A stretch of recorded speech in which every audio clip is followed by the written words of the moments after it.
Bonjour les mamans!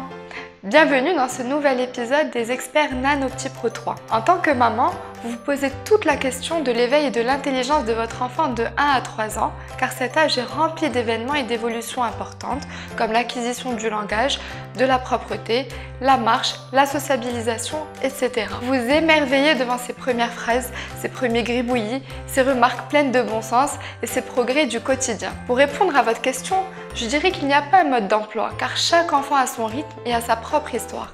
Mais je vais vous présenter les différentes manières de les stimuler. La stimulation doit se faire dès les premiers jours de vie. De 1 à 3 ans, la meilleure chose à faire est d'utiliser l'environnement de votre enfant. C'est grâce aux expériences du quotidien qu'il pourra développer des compétences langagières, cognitives, sociales et motrices. La bonne nouvelle, c'est que les parents peuvent largement y contribuer, et sans jouet particulier. Les stimulations sont partout.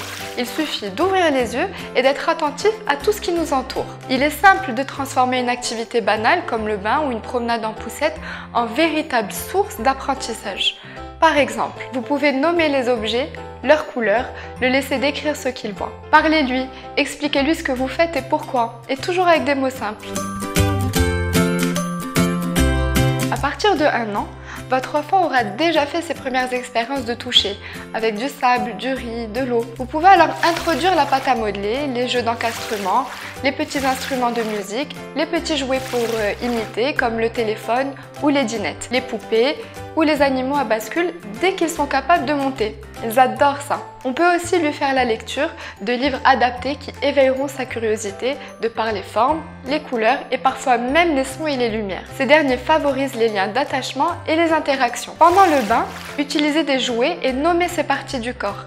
La lecture, nommer les objets, décrire, parler, expliquer restent les bases de la stimulation. Vers 18 mois, votre enfant est en mesure de mieux contrôler ses gestes et il appréciera faire avec vous des petits gâteaux en cuisine ou de beaux dessins. À partir de 2 ans, il pourra commencer à se déguiser, ce qui est excellent pour la créativité et l'imaginaire.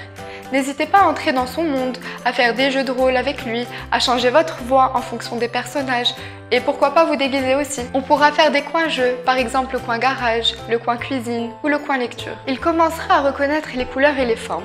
Vous pouvez trouver sur des sites spécialisés des idées d'activités à réaliser vous-même. Ils adorent la peinture ou attacher des pinces à linge sur un fil afin de développer la motricité fine. Vous pouvez les amener au marché pour qu'ils vous aident à choisir les légumes. Vous n'imaginez pas le nombre de choses que l'on peut faire avec eux à travers les objets de tous les jours et qui permettent de les stimuler. Et surtout, n'oubliez pas les mamans, l'hygiène de vie est très importante. Une alimentation équilibrée et un bon sommeil comptent tout autant. C'est en effet pendant son sommeil que les circuits de neurones du cerveau se développe et que la maturation de celui-ci a lieu, favorisant le développement des fonctions cognitives comme la mémoire par exemple. J'espère vous avoir apporté des réponses, chère maman. N'hésitez pas à partager avec nous vos questions en commentaire sur la page Le Coin des Mamans by NanoPtiPro 3.